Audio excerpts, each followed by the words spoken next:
বিসমিল্লাহির রহমানির রহিম। আসসালামু আলাইকুম দর্শক, কেমন আছেন? আশা করি ভালো আছেন। দেশ ও দেশের বাইরে থেকে যারা আমার এই ভিডিওটা দেখতেছেন তাদেরকে আমার রান্নাঘরে স্বাগতম। আজকে আমি দেখাবো মূলা শাকের ভাজি রেসিপি। মূলা শাক ভাজি রেসিপিটা কিভাবে তৈরি করব সেটাই আপনাদের সাথে আজকে আমি শেয়ার করব। এখানে আমি মূলা শাক কেটে নিয়েছি, খুব সুন্দর করে প্রথমে ধুয়ে নিয়েছি, তারপর ছোট ছোট করে কেটে একদমই ফাইন চপ করে কুচি করে কেটে নিয়েছি।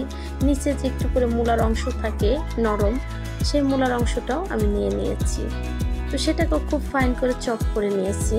তো এখানে আমি কিছু রসুন কুচি নিয়েছি, পেঁয়াজ কুচি এবং শুকনো মরিচ নিয়েছি, এটা বাগারে ফোড়নে দেওয়ার জন্য। তারপর লবণ নিয়েছি, সাদা তেল নিয়েছি, কিছু পেঁয়াজ কুচিয়ে নিয়েছি, রসুন কুচিয়ে নিয়েছি এবং কাঁচামরিচ ফালি করে নিয়েছি। এটা শাকের সাথে একেবারে একসাথে করে সিদ্ধ যেন দিয়ে দিতে পারি সেই জন্য।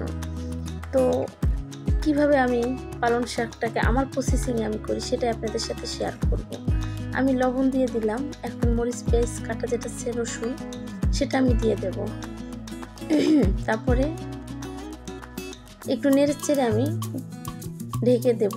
যখন শাকটা উনে যাবে, উনে একদম সিদ্ধ হয়ে যাবে, তখন আমি তেলে দিয়ে দেবো। একদমই সিম্পল করে আমি ভাজিটা করব, তেমন কিচ্ছু নেই ভাজিটার মধ্যে। আপনারা ইচ্ছে সুন্দর করে করেন আমি জানি। তারপর আমার প্রসেসিংটা আমি আপনাদের সাথে শেয়ার করলাম। জাস্ট আপনাদের ভালো লাগবে কিনা আমি জানি না, আমার জাস্ট শেয়ার করতে মন চাইলো তাই আমি আপনাদের সাথে একটু শেয়ার করলাম। তারপর মূলা শাকটা দেখতে পাচ্ছেন হয়ে গেছে।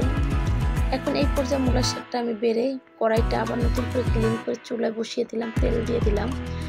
এখন সাদা তেলের ভিতরে প্রথমে শুকনো মরিচ, তারপরে রসুন কুচিটা দিয়ে দেব। একটু হালকা নেড়ে চেড়ে ভেজে তারপরে আমি পেঁয়াজটা দিয়ে দেব। সাধারণ একটা মূলা শাককে আমি কিভাবে অসাধারণ করে রেসিপিটা তৈরি করব সেটাই আপনাদের সাথে শেয়ার করব।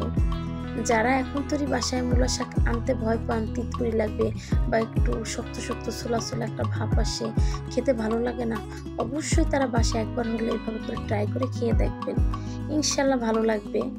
যাদের আমার কথা এবং শাকটা ভাজি ভালো লাগতেছে না, দেখতে মন চাচ্ছে না, প্লিজ সাইড থেকে একটু দেখে নেবেন এবং বাসা অবশ্যই তৈরি করে খেয়ে দেখবেন, একদমই ভালো লাগবে। আপনারা যদি চান তেল ঝাল মশলা আরও বেশি নিয়ে নেবেন। আমি মরিচের পরিমাণ কম দিচ্ছি, আমার ফ্যামিলিতে যেভাবে খায় সেভাবে অবশ্যই আপনাদের প্রয়োজন অনুযায়ী দিতে পারেন। কারণ যার যার ফ্যামিলিতে ডিসিপ্লিন আলাদা, যার যার সংসার শেষে মেনটেন করেন, তো সেই ক্ষেত্রে অবশ্যই মশলার দিকটা মাথায় রাখতে হবে যে আমি যেভাবে খাই সেভাবে আপনারা খান না, আপনারা যেভাবে খান সেভাবে কিন্তু আমরা খাই না। তো এই জন্যই আমি আমার প্রয়োজন মতো তেল পেঁয়াজ রসুন দিয়েছি, আপনারা চাইলে আরও বাড়িয়ে কমিয়ে নিতে পারেন। তো পেঁয়াজটা ভাজা হয়ে আসছে, প্রায় ব্রাউন হয়ে গেছে দেখতেই পাচ্ছেন। এরপরে আমি শাকটা ঢেলে দিয়ে প্রায় 10 মিনিটের মতো নেড়ে চেড়ে, কারণ মূলা শাক পানি বের হয়ে যায়, যখন আমি তেলে দেবো তখন আরেকটু পানি বের হবে, যত পানি শুকিয়ে ফেলছে একদম। তো শাক যত একটু ভাজা ভাজা হবে ততই মজা লাগবে। আর যদি আপনারা পুষ্টি বেশি রেখে সবুজ খেতে চান, সেই ক্ষেত্রে তেলে নাড়া দিয়ে কিছুক্ষণের মধ্যে নামিয়ে ফেলতে পারেন। আর আমরা তো বাঙালি, আসলে আমাদের মুখে শাক খুঁজে বেশি, সেই জন্য হয়তো একটু বেশি ভাজা ভাজা করে ফেলবো, তো এই জন্যই সেটাই করবো আমি। তো পেঁয়াজটা দেখতে পাচ্ছেন হয়ে গেছে ভাজা, একদমই লাল করে ফেলবো পেঁয়াজটা। এভাবে করে পেঁয়াজটাকে নাড়তে নাড়তে হয়ে গেল। এখন আমি মূলা শাকটা ঢেলে দিলাম, মূলা শাকটা ঢেলে দিয়ে এখন নেড়ে নিচ্ছি শাকটা। তো এভাবে করে নাড়তে নাড়তে শাকটাকে ভেজে নেব। দেখতে পাচ্ছেন আমার পেঁয়াজ ব্রেস্তা বা আগে যে পেঁয়াজ দিছি কোনোটাই কম হয় নাই, সম্পূর্ণ ভাজির সাথে ঠিক আছে, যতটুকু দিয়েছি অতটুকুই। কারণ এর চেয়ে বেশি দিলে, যে কোনো অতিরিক্ত বেশি দিলে কোনোটাই ভালো লাগে না, ওভার দিলে। তো হয়ে গেছে আমার মূলা শাকটা ভাজি, আমি ঢেলে নিছি একটা প্লেটে। এখন দেখতেই পাচ্ছেন যে কতটা সুন্দর বা লোভনীয় হয়েছে।